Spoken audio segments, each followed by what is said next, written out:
Hello and welcome to the Red Feather Genealogy channel. This time we're going to go over recombination.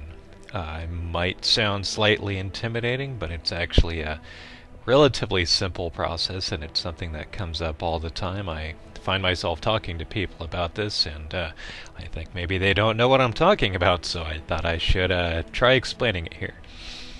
This is about how you end up with what bits and pieces of what ethnicities you do, and why siblings and parents are built the way they are in contrast to you.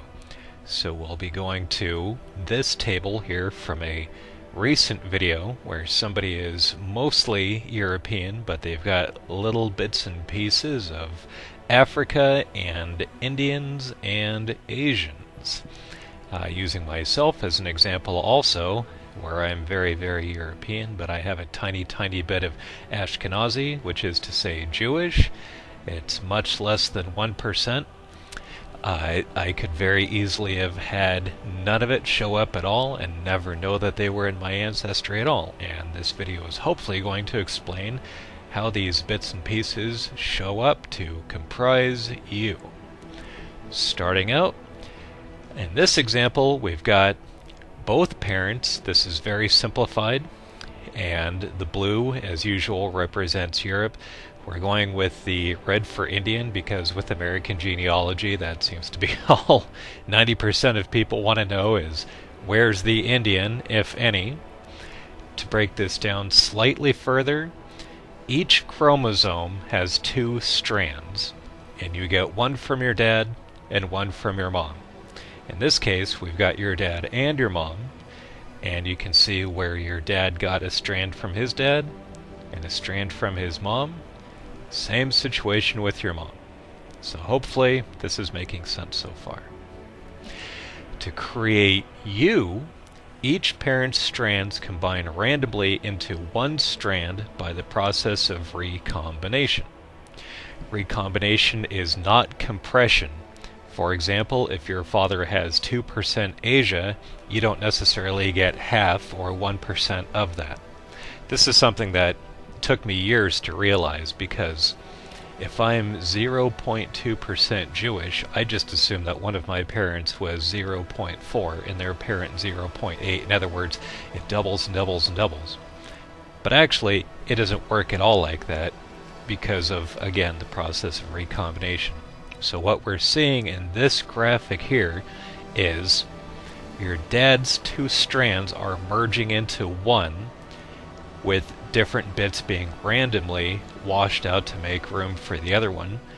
And the same thing with your mom's. So your dad's 2 strands combine to become one of yours. Your mom's 2 strands combine to become the other one of yours on each of the chromosomes. So this is one example of how your dad could have an Indian ancestry on both sides just a little bit, and you end up with one from him. By contrast, if you go into siblings, this shows how it doesn't necessarily get halved every time, as I was just recently mentioning. Because of recombination, when your dads combine, those 2 segments of Indian DNA can just be knocked out completely by European DNA.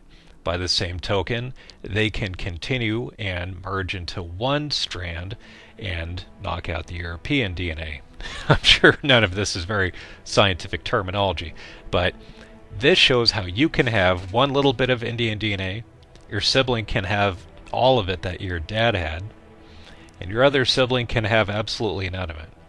I've seen this in testing before, where a sibling gets this, another sibling gets that, and you have to kind of rethink what the background actually was. So sometimes it is helpful to test siblings, especially if you suspect something other than the majority. In Americans' cases, this is usually European and whatever else you might have. But anyway, hopefully this is a decent enough explanation of how recombination is a random process that comes down to you. And I wanted to also make the point that siblings are actually only about 50% of each other because of this. Because again, it doesn't compress down, it just randomly gives you what you get.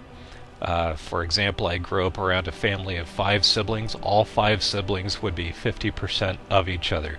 That seems like the strangest thing in the world, like they should all match each other, but that would be more identical twins.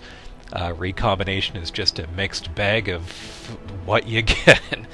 So hopefully this makes a little bit more sense of a very common process. And thank you for watching, and I'll be doing more videos soon.